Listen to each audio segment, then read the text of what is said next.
Friend, இன்னைக்கு ஒரு புது ஸ்டோரி. ஏசப்பாவும் தேவதூதர்களும் பேசுறது. ஏசப்பா கேட்டாங்க, இன்னைக்கு என்னென்ன விண்ணப்பம்லாம் வந்திருக்குன்னு கேட்டாங்க.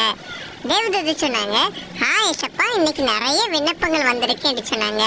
ஏசப்பா சொன்னாங்க, சரி சொல்லி விண்ணப்பம் என்னது? அப்போ தேவதூதர் சொன்னாங்க, விண்ணப்பம் ஒரு பையன் 8ஆம் கிளாஸ் படிக்கிற பையன். அவன் எல்லா சப்ஜெக்ட்லையுமே படிக்கல, 2 சப்ஜெக்ட் மட்டும் படிச்சிருக்கேன்.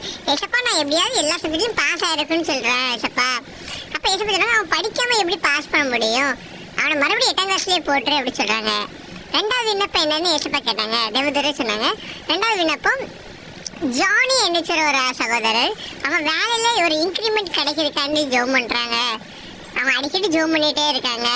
ஆனால் வேலை மட்டும் அவங்க போக மாட்டேங்காங்க, நிறைய லீவ் எடுத்துகிட்டு இருக்காங்க.